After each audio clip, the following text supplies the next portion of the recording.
Assalamualaikum warahmatullahi wabarakatuh. Waalaikumsalam warahmatullahi Terima kasih Mas Urip. Saya hanya mau meringkaskan beberapa poin dari yang sudah disampaikan oleh para narasumber sebelumnya, terutama terkait kata kunci perlunya cita-cita kemerdekaan Indonesia menjadi acuan cita-cita kemerdekaan ya, yang terutama mengacu pada alinea keempat yang melindungi segenap bangsa, segenap tumpah darah, lalu memajukan kesejahteraan umum, ikut serta dalam ketertiban dunia dan mencerdaskan kehidupan bangsa. Nah, pintu masuk untuk mengakses cita-cita kemerdekaan itu perlu password. Dan password itu adalah geopolitik, seperti yang tadi sempat disinggung oleh Pak Sutrimo. Yang menjadi persoalan krusial di sini adalah ketika tanggal 1 Juni 1945 Bung Karno memandangkan pidato 1 Juni, fokusnya kan lebih kepada Pancasila.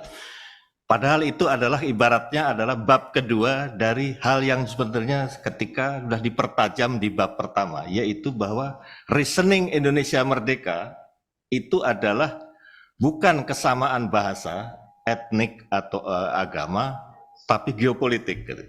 Dan itu berangkat dari sintesa dari yang seperti diutarakan Bung Karno adalah bahwa tidak cukup satu bangsa berdiri hanya karena kehendak bersama. Tapi juga tidak cukup. Nah, ini yang tadi mengacu ke bersama itu Ernest Renan, salah satu orientalis Prancis yang cukup terkenal di era abad ke-19. Tapi juga yang gak kalah penting kalau Otto Bauer mengatakan negara itu bangsa itu bisa terbangun kalau ada rasa sanasib sepenanggungan. Jadi kesejarahan yang sama dan sebagainya. Nah, memang di Indonesia dua kriteria itu masuk. Tapi menurut Soekarno itu jadi omong kosong, menjadi satu yang sia-sia, karena ruang itu penting, ya, karena karakter ruang atau tempat itu yang menyatukan, dan itu adalah geopolitik. Nah, saya ingin mempertajam konteks ini, karena waktu Bung Karno dan itu di Lemhanas menariknya Mei 1965, sebelum terjadi Goro-Goro 65 September itu, sebetulnya di Lemhanas itu sudah mengatakan geopolitik harus jadi ilmunya ketahanan nasional. Nah, di dalam konteks ini memang salah satu aspeknya adalah memahami, mendalami karakteristik, mendalami dan mempelajari konstelasi global atau konstelasi geografi dunia. Itu bukan pada aspek politik internasional aja, tapi ini soal menyelami, menghayati apa sih zaman, spirit zaman pada waktu itu. Karena itu perlu menyangkut kepekaan. Nah, di dalam konteks misalnya sifat Kanjeng Rasul yang tadi di 4 itu sebetulnya aspek yang belum tergali termasuk di dalam umat Islam di Indonesia itu adalah fatona sebetulnya. Karena kecerdasan itu bukan dalam aspek intelektualitas, tapi kecerdasan yang sifatnya naluriah. Nah, nanti intelektualitas yang menjelaskan secara lebih sistematis, lebih faktual dan sebagainya. Nah, kembali kepada itu tadi, memahami spirit zaman itu harus dikombinasi dengan memahami karakteristik geografis bangsa kita. Nah, kondisi fisik lingkungan, apakah kita ini pegunungan, apakah pertanian pedalaman, apakah kita ini pesisir, ya kan? Dan itu membawa implikasi watak bersama masyarakatnya juga beda-beda.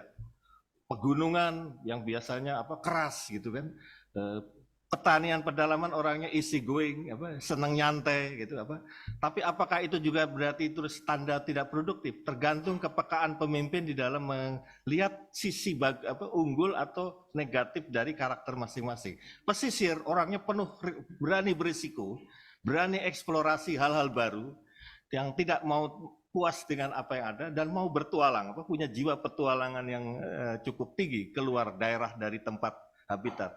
Nah, menarik misalnya kayak orang dari Minang misalnya, kita lihat tokoh-tokoh founding fathers bangsa kita itu banyak yang dari Minang. Kenapa? Karena watak keluar dari habitat daerahnya sendiri itu kuat. Makanya tidak heran banyak yang menjadi motor penggerak entah di Jakarta, di Surabaya, di Jogja dan sebagainya. Nah, jadi itu pertama di dalam, kenapa itu penting? Kembali ke dalam konteks mengaitkan cita-cita kemerdekaan yang 4 poin tadi di dalam alinea keempat dengan geopolitik. Karena konteksnya begini, melindungi segenap tumpah darah. Kalau di aspek hard power atau militer, itu kan berarti kita harus memahami aspek lokasi geografis negeri kita. Misalnya kayak di Mesir, Gamal Abdel Nasser itu selain memang presiden pertama di Republik Mesir setelah berubah dari kerajaan, itu beliau itu sangat mengenali betul bagaimana Sungai Nil itu menyadarkan para pemimpin bangsa bahwa itu adalah gambaran dari bagaimana Mesir itu kayak Indonesia di dalam dua benua dan 2 samudra itu tadi ya. Jadi kalau di Mesir kan Laut Tengah dan Laut Merah. Dia di sisi 2 tengah itu. Dengan implikasi Mesir itu jadi unik bahwa dia selain memang merupakan negara muslim yang sangat dekat Timur Tengah, tapi secara kebenuaan dia Afrika gitu. Nah, itu yang membuat kekuatan lokasi geografis Mesir itu menjadi aset, di mana Mesir itu menyatukan Eropa dan Asia ke Afrika, misalnya begitu. Nah, itu menjadi aset, tidak mesti sumber daya alam gitu kan. Nah, di dalam konteks Lemhanas yang saya pelajari sebagai acuan, melindungi segenap bangsa itu lebih pada aspek mengenali di Trigatra itu, terutama di geografi, kependudukan dan sumber daya alam. Itu faktor konstan. Dalam bahasa Lemhanas itu kondisi alamiah geografis. Nah, mencerdaskan kehidupan bangsa itu kan pendidikan, salah satu core-nya. Dan itu mau nggak mau menjadi kebudayaan. Itu adanya bukan di kondisi alamiah geografis, tapi di kondisi sosial geografis. Apa? Pancagatra. Ideologi, politik ekonomi, sosial budaya, dan pertahanan keamanan atau militer. Nah, di dalam Pancagatra terkait cita-cita kemerdekaan itu lebih kepada koneksinya kepada aspek bukan melindungi segenap tumpah darah, tapi di dalam aspek mencerdaskan kehidupan bangsa. Bahwa pendidikan itu harus terintegrasi dengan strategi kebudayaan, misalnya gitu kan. Nah, di dalam konteks ikut serta, Indonesia ikut serta dalam ketertiban dunia, ini menarik. Karena ini nanti jadi jabaran yang akan di breakdown termasuk oleh pidato Bung Hatta tahun 48 tentang mendayung di antara 2 karang yang kemudian menjadi azas dari politik luar negeri Indonesia yang bebas dan aktif. Konferensi Asia Afrika Bandung 1955 maupun 6 tahun kemudian yang kita tahu sebagai gerakan KTT Gerakan Non-Blok pertama di Biograd 61, itu dasarnya kembali ke kondisi memahami mendayagunakan kondisi alamiah dari geografis tadi, yaitu posisi kita di dalam konteks ini sebagai kekuatan-kekuatan yang seperti dalam pidato Bung Karno itu, selain kita merupakan kekuatan epicentrum di benua Asia dan benua Australia maupun Samudra India dan Samudra Pasifik, kita menjadi seperti di pidato Bung Karno itu ada aliran dari mulai Laut Mediterania yang dulu di Eropa, menyusur Laut Tengah, Laut Merah, Laut Jepang sampai Laut Cina Selatan, itu adalah aliran di mana negara-negara yang terlewat negara itu yang dilintasi itu pada waktu kurun 200-300 tahunan itu boleh bilang by design merupakan penjajahan negara asing. Nah, oleh Soekarno mengatakan mari kita balik garis-garis hidup imperialisme yang merupakan by design kekuatan imperialis itu, mari kita balik menjadi kontras skema baru, yaitu adalah garis-garis hidup Asia Afrika. Nah, itu jabaran dari alinea keempat di dalam ikut serta itu bukan sekedar bebas aktif itu nyenengin blok barat atau timur, tidak ke timur, tidak ke barat, yang kalau nggak either or, tidak neither nor, bukan. Kita membangun pujatan sendiri yang kemudian implikasinya itu menjadi bukan hanya alternatif sebetulnya, tapi kekuatan ketiga di dalam polarisasi gitu kan. Nah, makanya dalam konteks sekarang ini yang tidak tercover atau tersentuh oleh 3 capres dalam debat terakhir yang ketiga, itu seperti ini, visi ini sebetulnya nggak muncul itu. Walaupun sempat disebut-sebut Asia Afrika dan sebagainya, tapi tidak mengarah kepada bagaimana bebas aktif secara imajinatif sekarang ini merespon tantangan zaman sekarang gitu. Karena waktu itu kan para founding member dari Asia Afrika menjawab tantangan waktu itu dengan melihat konstelasi global waktu itu seperti apa, sifat zaman apa, spirit zaman, jiwa zamannya waktu apa. Nah, itu di kontras skema di dalam konteks kekuatan ketiga itu. Makanya kita diperhitungkan bukan hanya sendirian tapi sebagai mampu mendayagunakan kekuatan kolektif menghadapi pihak asing gitu. Nah, itu yang apa namanya non-blok juga sama, temanya aja yang berbeda. Utara selatan kaya miskin yang tercermin di dalam perhadapan antara negara mapan dengan negara yang baru merdeka yang namanya dunia ketiga. Jadi kreatif, inovatif di dalam perkembangan itu. Nah, itu yang saya tangkap pentingnya geopolitik dalam aspek mendayagunakan lokasi geografis tadi gitu. Sebagaimana Mesir tadi menyadari betul dirinya sebagai apa representasi Asia, representasi Eropa dan juga representasi dari Timur Tengah gitu.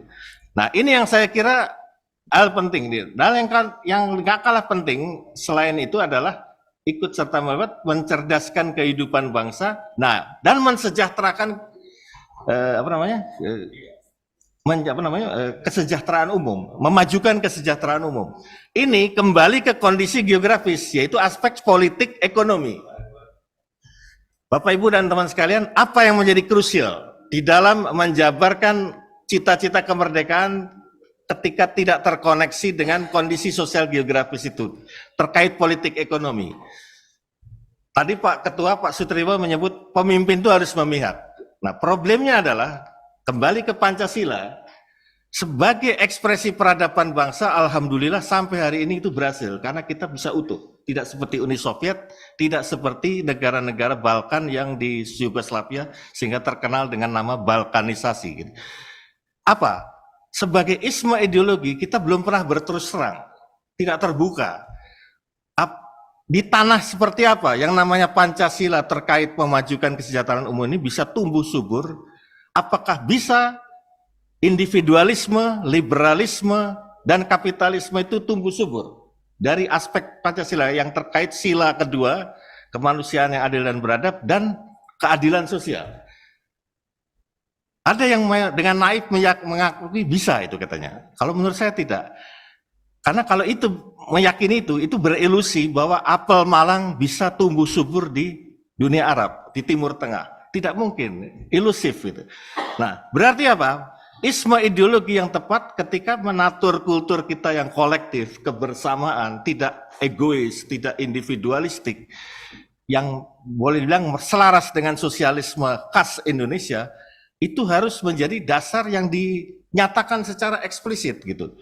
Seperti Cina misalnya, visinya kan memodernisasikan masyarakat sosialis berwatak Cina.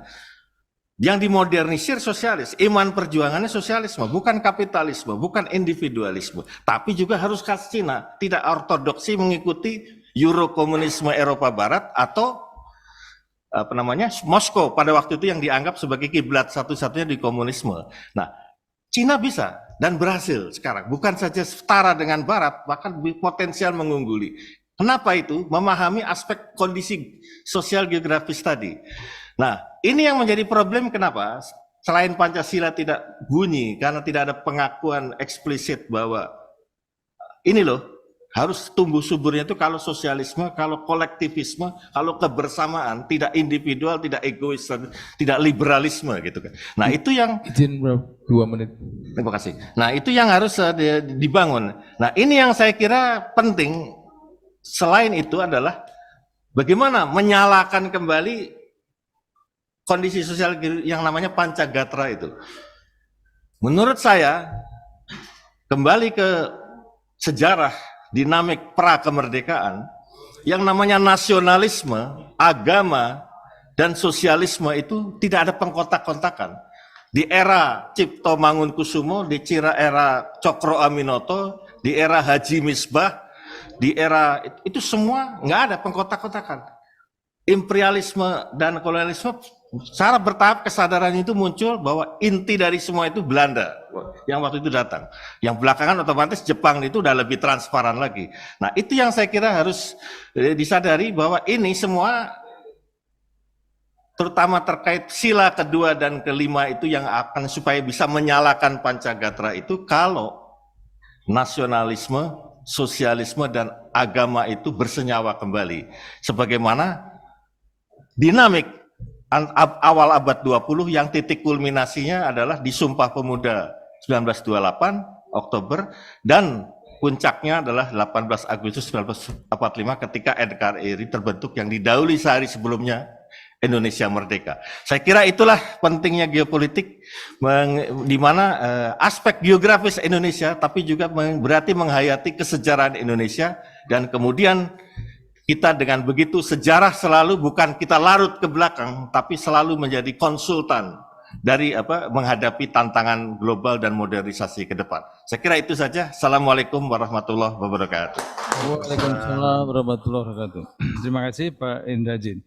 Jadi sudah 4 narasumber dari pertama Bapak Fasih Jalal, Bapak Samsurijal, kemudian Bapak Didin tadi menyatakan bahwa demokrasi bisa dibangun di atas masyarakat dengan konstruksi sosial berdasar agama dan adat istiadat. Nah, pertanyaannya dari Pak Didin, siapa pemimpin 2024? Apakah dari atas kata tadi kan? Apakah wangsit dan orang-orang di sekitar kita banyak mengatakan danyang-danyangnya Nusantara belum mengizinkan pemimpinnya diganti. Nah loh, emang terus ya gitu.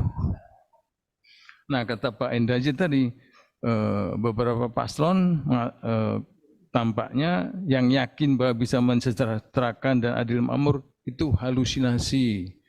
Nah berikutnya narasumber terakhir akan memaparkan betapa Islam distigma dengan teroris, ada Islamofobia, dan stigma-stigma lain yang membuat Indonesia dengan mayoritas Islam itu inferior. Nah, silakan dipaparkan bagaimana detailnya Bapak Dr. Andes Muhammad Nasruddin.